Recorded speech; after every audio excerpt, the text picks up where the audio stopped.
In this video, I'm demonstrating the NOT logic gate.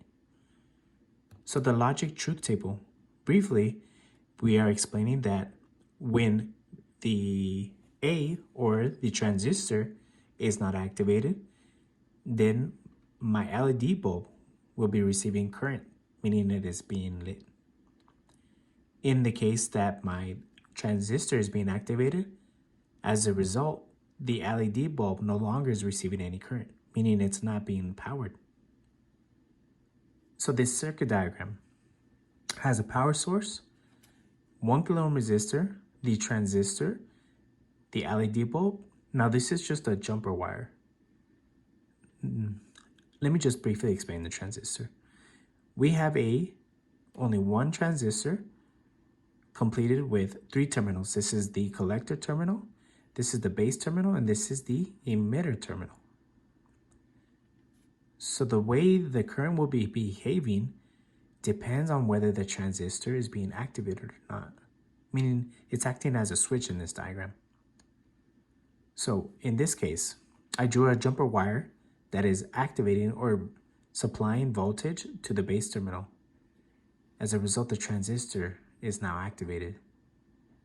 Now when the transistor is activated, we can see that the current flow will be going through this 1 kilo ohm resistor to the jumper wire, through the base, through the emitter, and back to ground. So then, is my LED bulb receiving any current? Actually, it is when the transistor is not activated that my LED bulb is powered. This is because the current will be flowing from the 1 kilo ohm to the LED bulb because the transistor is not activated. Let's just pretend the jumper wire cable is not there. Then the current has no other option than to run through my LED bulb and back to ground. So let me demonstrate this. Here I have a breadboard complete with the components I need. I have a red LED bulb. Now the LED bulb, it has a shorter leg on one end and the longer leg. These are important because the shorter leg must be connected to my ground line and the longer leg can be connected onto the breadboard. The transistor, very important component here on the NOT logic gate. The transistor has the emitter terminal on the right side, the base terminal in the middle, and the collector terminal on the left side. This is my 1 kilo ohm resistor.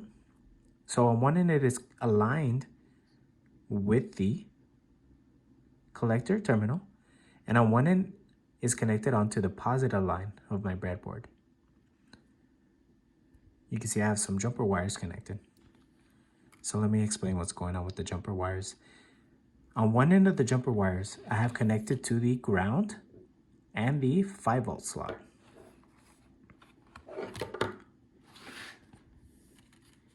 Next, I have the other ends connected accordingly. Let me just show that. So the red one that is coming from my 5-volt slot on the microprocessor is connected to the positive line on my breadboard, and my blue jumper wire cable, which is connected on one end to the ground slot on my microprocessor, is also connected to my blue line or negative line on the breadboard. So those are good. And of course, this is my power source, completed with the connector clip onto the microprocessor. We have a green light, so we have power. Now let's get some jumper wires. I'm using this red jumper wire to connect on the same line of the 1 kilo ohm resistor, and on the other end I am supplying current on the same line. I'm connecting one end of the jumper wire cable to the same line on the LED bulb. So you can see now it is activated. I hope you can see the LED bulb is on.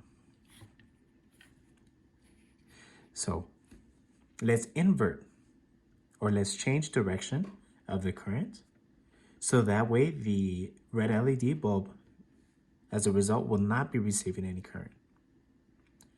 In order to do this, I need to activate the transistor. I need a jumper wire cable supplying voltage to my base terminal.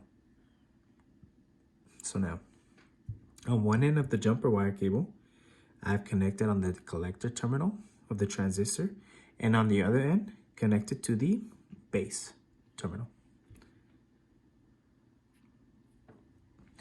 So let's complete the circuit now. We have the current flowing from the 1 kilo ohm resistor through this jumper wire cable that is connecting the collector and the base terminal. So now the current wants to emit through the emitter terminal. All I need to do is complete the circuit. One end of the jumper wire cable, I'm going to connect on the same line as the emitter terminal. On the other end, I'm connecting to the blue line or the negative line on my breadboard. And as a result, now my LED bulb is off.